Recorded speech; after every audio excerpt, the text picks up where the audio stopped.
नमस्कार साथियों, स्वागत है आप सभी का हमारे खुराना क्लासेस यूट्यूब चैनल पर। दोस्तों, अगर आप पहली बार पढ़ रहे हो ना मेरे चैनल से, तो आप लोग इसको सब्सक्राइब करके रखेंगे और अपनी तैयारी को मजबूत करें अच्छी तरीके से। और रेट के लिए भी आपको इसमें क्लासेस चल रही हैं और आप लोग तैयारी करते रहें पात्रता की, मेंस वाले मेंस की करें। और इसकी जो PDF है आपके लिए, ठीक है भाई, इसकी जो आपके लिए PDF है वो आपके लिए आप टेलीग्राम पर मिल जाएगी। ठीक है भाई, ये बूस्टर डोज वाली टेलीग्राम पर आपको मिल जाएगी। और खुराना क्लासेस ऐप पर आपको जो 30 गैस पेपर आपको दिए गए हैं उनमें से आपको प्रश्न हो भाई मिलेंगे 80% लगभग। तो आपको पास की टेंशन नहीं लेनी है, पास आराम से हो जाओगे आप लोग, उनसे अच्छी परसेंटेज भी बनाओगे। तो आप खुराना क्लासेस ऐप पर जाएंगे और उसको आप लोग ज़रूर ज्वाइन करेंगे। ठीक है भाई, टेस्ट सीरीज़ को कूपन कोड अप्लाई आपको पता है, टेलीग्राम को ज्वाइन करेंगे, कूपन कोड आपको मिल जाएगा। चलिएगा बात करते हैं, शुरू करते हैं अपनी कहानी को। पहला क्वेश्चन आप लोगों के लिए, श्रमिक को श्रम का भुगतान किए बिना उसके श्रम का उपयोग कहलाता है बेगार। बेगार प्रथा आपने सुनी होगी, बेगार करना। अगर व्यक्ति से काम कराया जाए और उसे पैसे नहीं दिए जाए, फ्री में फोकट में काम करवाया जाए, वो कहलाती है बेगार प्रथा। वर्तमान में आमतौर पर काम करने के लिए कितना समय निर्धारित किया गया है? आप किसी भी सरकारी जॉब पे जाएंगे, प्राइवेट जॉब पे जाएंगे तो 8 घंटे की आपकी ड्यूटी होती है। ठीक है भाई, आगे बात करते हैं। भारतीय संस्कृति का विकास कहाँ पर हुआ है? तो ये आपके गंगा के विस्तृत मैदान के अंदर, गंगा के मैदान में भारतीय संस्कृति का विकास हुआ है। और गंगा हमारी माँ, ध्यान रखना भाई, गंगा हमारी क्या है? माँ मानते हैं इसको हम भारतीय संस्कृति में। भारत में विविधता में एकता का मूल आधार क्या है? सहिष्णुता। आंसर क्या होगा आपका? सहिष्णुता इसका एकता का मूल आधार है। राजस्थान का सबसे ऊंचा शिखर, यानी राजस्थान की सबसे ऊंची चोटी कौन सी है भाई? बताएंगे, गुरु शिखर। कौन सी है? ये माउंट आबू शुरू के अंदर है, 1727 मीटर है। कहीं कहीं पर आपको ये 1722 मीटर भी लिखा मिलेगा। इसका कारण सुनिएगा आप लोग। 1722 में एक 5 मीटर के एक मंदिर बना हुआ है, इसके ऊपर एक ऋषि की तपोस्थली है, उसको भी अगर इसमें ऐड किया जाए, उसकी ऊंचाई 5 मीटर है, अगर उसको जोड़ा जाए तो ये 1727 मीटर हो जाती है। इस तरीके से आपको कॉन्सेप्ट क्लियर करना है। राजस्थान में खनिज तेलीय क्षेत्र कहाँ पर है? राजस्थान में सबसे ज़्यादा पेट्रोल, डीजल, प्राकृतिक गैस के जो भंडार हैं वो बाड़मेर जिले में स्थित है। अगला है जर्मन आइडियोलॉजी। ये पुस्तक का नाम याद रखना, जर्मन आइडियोलॉजी जो पुस्तक है इसके राइटर हैं कार्ल मार्क्स। इंपॉर्टेंट है, कार्ल मार्क्स का नाम सुनते ही कान खड़े हो जाते हैं। ठीक है, तो बहुत अच्छे ये इतिहासकार थे, अर्थशास्त्री बहुत अच्छे थे ये। भारतीय संविधान की 8वीं अनुसूची में वर्तमान में कुल कितनी भाषाएं हैं? तो वर्तमान में कुल 22 भाषा है। जब भारत का संविधान लागू किया गया था तो उस समय इसमें 14 भाषाएं थी। कितनी थी? 14 भाषाएं थी। अब इसमें 8 भाषाओं को और जोड़ दिया गया है। टोटल अब वर्तमान में 22 भाषा है। ध्यान रखना। भारत में सबसे पहले भाषाओं का सर्वेक्षण किसके द्वारा किया गया था? तो ध्यान रखेंगे, G.A. पियर्सन के द्वारा किया गया था। G.A. पियर्सन के द्वारा सबसे पहले हमारे भारत में भाषाओं का सर्वेक्षण किया गया था। ठीक है, आगे बात करते हैं। नेक्स्ट 10वां क्वेश्चन, भारत के किस संविधान के अनुच्छेद में अस्पृश्यता का मतलब होता है छुआछूत? छुआछूत की जो बीमारी है ना, ये बहुत ही ज़्यादा खतरनाक है। तो जो छुआछूत की बीमारी है, ठीक है, ऊंच नीच की बीमारी है, ये इसको हम अस्पृश्यता बोलते हैं। तो इसके समापन के लिए संविधान में एक अनुच्छेद बनाया गया था, अनुच्छेद 17, आर्टिकल 17 के अंतर्गत। ठीक है, वर्ण व्यवस्था का मुख्य आधार क्या है? श्रम का विभाजन। ठीक है, वर्ण 4 प्रकार के बताए, क्षत्रिय, ब्राह्मण, ठीक है, क्षत्रिय, ब्राह्मण, है ना, और शूद्र और वैश्य। इनको सबको किसके आधार पर बांटा गया था? अपने अपने कार्य के आधार पर, अपने अपने श्रम विभाजन के आधार पर इनको बांटा गया था। जाति एक बंद वर्ग है, ये कथन किसका है? इंपॉर्टेंट कथन है ये, मजूमदार और मदान का। ये दो हमारे इतिहासकार रहे, समाजशास्त्री रहे, मजूमदार और मदान। इन्होंने बताया कि जाति एक बंद वर्ग है। दलित वर्ग को हरिजन किसने कहा है? महात्मा गांधी ने कहा है। महात्मा गांधी ने कहा है दलित वर्ग को हरिजन। अब ध्यान रखना, महात्मा गांधी को अर्धनंगा फकीर किसने कहा है? बताइए, अर्धनंगा फकीर किसने कहा है महात्मा गांधी को? तो ये कहा था साथियों चर्चिल के द्वारा। किसके द्वारा? चर्चिल के द्वारा कहा गया है। नेक्स्ट हमारा क्वेश्चन है, समाजशास्त्री A.R. देसाई भारतीय जनजातियों को कितने वर्गों में बांटा है? 3 वर्गों में बांटा है AR देसाई के द्वारा। ठीक है, अगला हमारा क्वेश्चन है, यूएनओ ने, ठीक है, संयुक्त राष्ट्र संघ ने आदिवासियों के अधिकारों की घोषणा में किस धारा के अंतर्गत आदिवासियों को ये अधिकार दिया गया है कि वे अपने इतिहास, भाषाएं, मौखिक परंपराएं, दर्शन और साहित्य को पुनर्जीवित करें? तो ये हमारे संविधान की धारा 13 के अंतर्गत, ठीक है, हमारी धारा 13 के अंतर्गत ये यूएनओ से लिया गया राइट है भाई। चलिए आगे बात करते हैं, संस्कृतिकरण और प्रबल जाति की संकल्पना किसकी देन है? तो ये देन है साथियों MN श्रीनिवास की। ठीक है, संस्कृति पूंजी अवधारणा को किस समाजशास्त्री ने विकसित किया है? तो कौन है वो? बौरदयू। कौन है भाई? बौरदयू। ध्यान रखना, ये नाम ही बड़े अजीब है इनके। इन्होंने सांस्कृतिक पूंजी अवधारणा विकसित की थी। आगे बात करते हैं, नेक्स्ट हमारा क्वेश्चन है 18वां, पितृसत्ता के आधार स्तंभ। 3 आधार स्तंभ याद रखना, पहला है परिवार, दूसरा है धर्म और तीसरा है कानून। ये पितृसत्ता के आधार स्तंभ है जिनके आधार पर हमारे समाज में हम पुरुष वर्ग को सबसे ऊंचा मानते हैं। राजस्थान में 2011 के अनुसार लिंग अनुपात कितना है? तो 1982। कितना है? 982। कितना है? 982। कहने का मतलब है 982 जो है महिलाएं हैं 1000 पुरुषों पर। ठीक है, बाकी के हमारे 18 जो हैं, 18 जो व्यक्ति हैं, 18 पुरुष हैं, वो क्या है? हमारे कुंवारे हैं। क्या हैं? कुंवारे।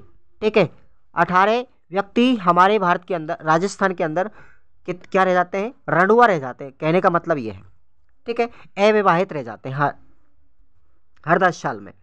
आगे बात करते हैं, औरतों की उत्पादन शक्ति पर नियंत्रण किसका होता है? पितृसत्ता का होता है। मुस्लिम समुदाय की विशिष्ट समस्याओं का अध्ययन करने के लिए कौन सी समिति का गठन किया गया था? इंपॉर्टेंट है, सच्चर समिति का गठन किया गया था, ध्यान रखेंगे। नेक्स्ट हमारा क्वेश्चन है, बालकों के सामाजिकरण की प्रथम पाठशाला परिवार है। ध्यान रखना भाई। समावेशन की प्रक्रिया के आयाम कितने हैं? 3 आयाम है, सामाजिक, राजनीतिक और आर्थिक। नेक्स्ट है, मौलिक अधिकारों के पालन की और सुरक्षा की गारंटी कौन देता है? भारतीय संविधान देता है। हमारे मौलिक अधिकार कितने हैं? 6 हैं। कितने हैं वर्तमान में? 6 हैं। पहले कितने थे? 7 थे। जब देश का संविधान लागू हुआ था उस समय 7 थे। इसमें एक था संपत्ति का अधिकार। ठीक है, कौन सा था? संपत्ति का अधिकार। इसको खत्म कर दिया गया वर्तमान में। ठीक है, इसको वर्तमान में खत्म कर दिया गया है और इसको अनुच्छेद 343 के अंतर्गत जोड़ दिया गया है। ठीक है, लेकिन मौलिक अधिकारों से खत्म कर दिया गया है और वर्तमान में केवल 6 अधिकार हैं मौलिक मूलाधिकार, जिनकी भारतीय संविधान गारंटी देता है सुरक्षा की। इस भारतीय संविधान की सुरक्षा की गारंटी देता है हमारे देश का सर्वोच्च न्यायालय। कौन सा लेता है? सर्वोच्च न्यायालय, जिसकी पीठ कहाँ पर है? दिल्ली के अंदर, नई दिल्ली। लो भाई, ठीक है। किसी भी देश का सर्वोच्च नागरिक कौन होता है? राष्ट्रपति होता है ना। अगला क्वेश्चन देखेंगे हम, 26वां, भारतीय संविधान कब बनाया गया? भारतीय संविधान साथियों 26 नवंबर 1949 को बन के तैयार हुआ था। ठीक है, हमारा देश लागू हुआ था 15 अगस्त, पूरा डिटेल सुनेंगे आप लोग। 15 अगस्त 1947 को आज़ाद हुआ। इस दिन के बाद में देश के लिए संविधान की प्रक्रिया पूरी हुई। 2 वर्ष 11 माह और 18 दिन इस संविधान को बनने में लगे। ठीक है, और ये बन करके तैयार हुआ था 26 नवंबर 1949 को। इसको लागू किया गया था 26 जनवरी 1950 को। ठीक है, और आगे बात करते हैं, भारतीय संविधान में ये 2 शब्द हैं आपके, एक तो है पंथनिरपेक्ष शब्द और दूसरा है अखंडता। ठीक है, इन शब्दों को किस वर्ष जोड़ा गया था? इन शब्दों को किस वर्ष जोड़ा गया था? ध्यान रखेंगे, 1976 में जोड़ा गया था, 42वें संविधान संशोधन के तहत, है ना।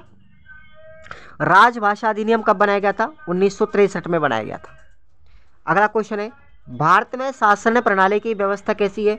हमारे देश में संसदीय शासन प्रणाली है।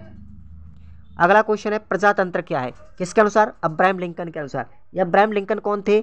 ये हमारे अमेरिका के राष्ट्रपति थे। कौन थे? अमेरिका के राष्ट्रपति थे। और इन्होंने प्रजातंत्र की या लोकतंत्र की परिभाषा दी है कि प्रजातंत्र जनता द्वारा जनता का तथा जनता के लिए शासन ही क्या कहलाता है? प्रजातंत्र कहलाता है, लोकतंत्र कहलाता है।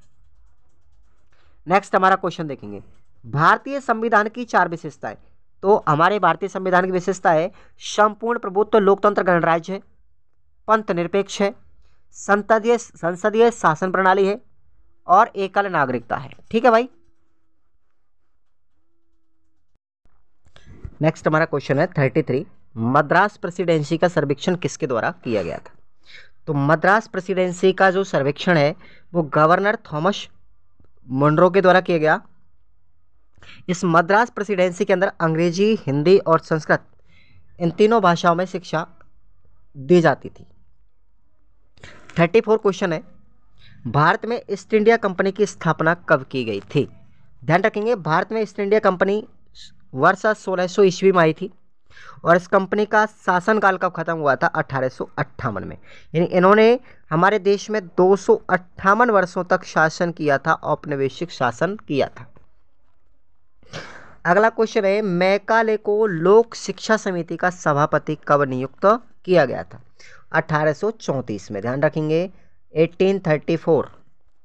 भारत और अरब के संपूर्ण देशी साहित्य और अच्छे यूरोपीय पुस्तकालय की एक शेल्फ के बराबर है।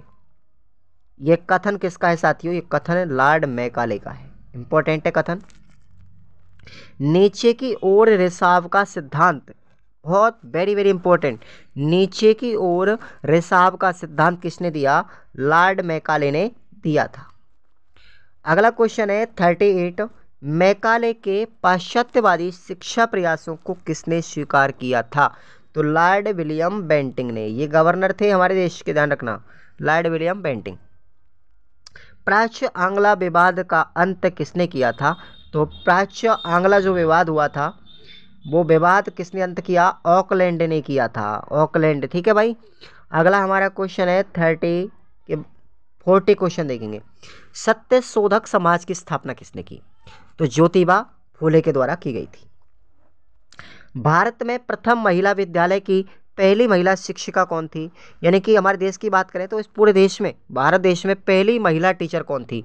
और पहला लड़कियों के लिए विद्यालय किसने खोला था? सावित्रीबाई फुले ने खोला था। ये इनकी पत्नी थी, ज्योतिबा फुले की पत्नी थी ये सावित्रीबाई फुले। और इनको वर्तमान में क्या कहते हैं? भारत की सरस्वती कहा जाता है, भारत की सरस्वती कहा जाता है भाई, ध्यान रखना। ठीक है। आप जिस देवी को पूछते हो ना सरस्वती माँ, वो नहीं है। वास्तव में देखा जाए ना तो आधुनिक रूप से सावित्रीबाई फुले भारत की सरस्वती है, ध्यान रखेंगे इस चीज को। हंटर आयोग के समक्ष महिलाओं का पक्ष किसने रखा था? तो ये रखा था पंडित रमाबाई ने। और पंडित रमाबाई ने ही शारदा सदन की स्थापना की थी, है ना। दोनों क्वेश्चन याद रखना। शारदा सदन की स्थापना की और हंटर आयोग, हंटर जो कमीशन था उसके समक्ष महिलाओं का पक्ष प्रस्तुत किया था रमाबाई पंडित ने। अगला है, साइंटिफिक सोसाइटी ऑफ अलीगढ़ की स्थापना किसके द्वारा की गई थी? तो इसका आंसर है सर सैयद अहमद खान के द्वारा। हंटर कमीशन की स्थापना कब की गई थी? 1882-83 में की गई थी। और इस हंटर कमीशन को आज वर्तमान में क्या नाम से जानते हैं? भारतीय शिक्षा आयोग भी इसको कहा जाता है। मुस्लिम काल में प्रारंभिक शिक्षा के केंद्र कहाँ थे? प्रारंभिक शिक्षा दी जाती थी मुसलमानों के द्वारा, वो कहाँ दी जाती थी? मकतब में दी जाती थी। मकतबे होते थे साथियों, क्या होते थे? मकतबे, है ना। प्राथमिक शिक्षा मकतबों में दी जाती थी, उच्च प्राथमिक शिक्षा मदरसों के अंदर दी जाती थी, ध्यान रखेंगे आप। अगला है, मैकाले के बाद शिक्षा का घोषणा पत्र 1854 में किसका आया था? किसका आया था? बोर्ड का घोषणा पत्र था वो, जो 1854 में आया था मैकाले की शिक्षा के बाद में। पहले मैकाले की शिक्षा थी 1853 तक, है ना। और मैकाले की शिक्षा के बाद 1854 में बोर्ड का घोषणा पत्र आया था। अगला है, मैकाले भारत में शिक्षा का माध्यम क्या रखना चाहते थे? मैकाले भारत में अंग्रेजी शिक्षा का माध्यम रखना चाहते थे। अगला क्वेश्चन देखेंगे, हंटर आयोग की स्थापना कब की गई थी? 1882-83 में। इसको भारतीय शिक्षा आयोग कहते हैं। और किसके द्वारा की गई थी? लॉर्ड रिपन के द्वारा की गई थी, ध्यान रखेंगे, लॉर्ड रिपन के द्वारा की गई थी। और इसी समय पर 1882 में ही भारत में पहली जनगणना हुई थी। जनगणना भारत में पहली बार कब हुई थी? 1882 में। ठीक है भाई। जनगणना, ये भी आपको याद रखना। भारतीय राष्ट्रीय कांग्रेस की स्थापना कब की गई थी? आई इंडियन कांग्रेस,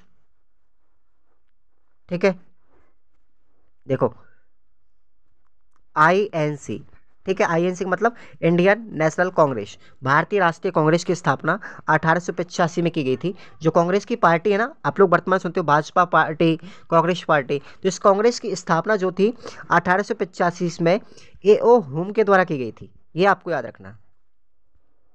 अगला है सर सैयद अहमद खान ने एंग्लो ओरिएंटल कॉलेज की स्थापना कब और कहां पर की थी? तो ध्यान रखेंगे आप लोग, कब की गई थी? 1875 में। ये आप लोग काट दें यहाँ से थोड़ा सा, ये 1875 में अलीगढ़ में की थी, और यह विश्व में मुसलमानों का पहला आधुनिक संस्थान था जहां पर शिक्षा दी जाती, पहला कॉलेज था मुस्लिमों के लिए। नेक्स्ट है स्वामी दयानंद सरस्वती का जन्म कहां पर हुआ? तो स्वामी दयानंद सरस्वती का जन्म गुजरात में हुआ। ये एक समाज सुधारक थे। इन्होंने 1875 में आर्य समाज की स्थापना भी की, और दयानंद सरस्वती को वैदिक पद्धति को पुनर्जीवित करने का श्रेय दिया जाता है। देखो, वैदिक पद्धति को फिर दोबारा से शुरू किसने किया था? दयानंद सरस्वती ने। अगला है दयानंद एंग्लो वैदिक विद्यालय की स्थापना सबसे पहले कहां पर और किसके सहयोग से की गई थी? तो ध्यान रखेंगे, दयानंद एंग्लो वैदिक जो विद्यालय है इसकी स्थापना पंजाब में हुई, लाला लाजपत राय के प्रयासों से।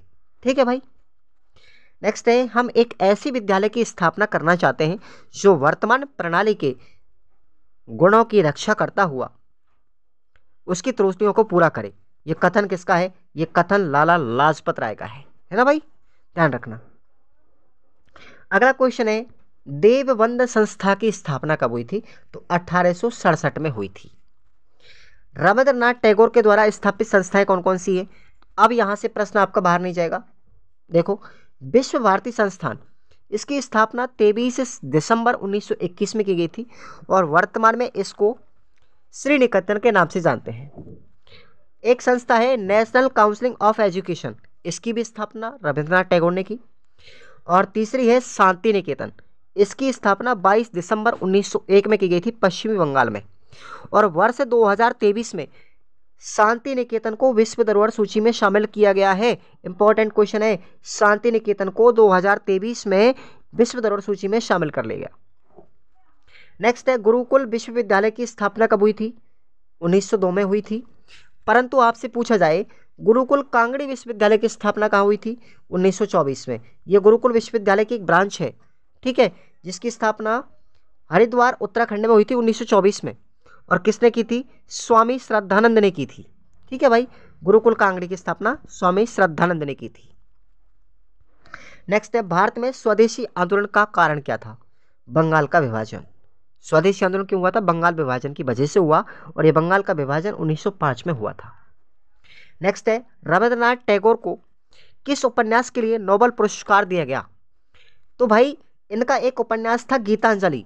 गीतांजलि उपन्यास टैगोर का है, और इस उपन्यास की इतनी प्रसिद्धि हुई कि भारत सरकार ने ठीक है इसको 1913 में नोबेल पुरस्कार दिलवाया था संयुक्त राष्ट्र संघ की तरफ से। ठीक है, तो यूएनओ ने 1913 में नोबेल पुरस्कार दिया गया था इनको।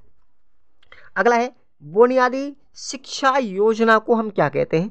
वर्धा शिक्षा योजना कहते हैं भाई। बुनियादी शिक्षा योजना को हम वर्धा शिक्षा योजना भी कहते हैं। ठीक है, और आपसे पूछे बुनियादी शिक्षा के जनक कौन थे? बताओ भाई। जनक थे महात्मा गांधी। कौन थे? महात्मा गांधी। और इस बुनियादी शिक्षा को हम बेसिक शिक्षा पद्धति भी कहते हैं। ठीक है, बेसिक शिक्षा पद्धति। तो ये आप लोगों के कंप्लीट होते हैं। 59 क्वेश्चन मैंने इसमें से बनाए हैं। इसमें से आपको लगभग 10 से 12 नंबर का मैटर मिलेगा। आप इसको टेलीग्राम से पढ़ लेंगे PDF को। ठीक है भाई, और हमारे रीट वाले जो बैच हैं उसको आप लोग जरूर ज्वाइन करेंगे, और यूट्यूब पर क्लास रीट की कंटिन्यूस चल रही है, उनको आप लोग लेते रहेंगे। Thank you so much.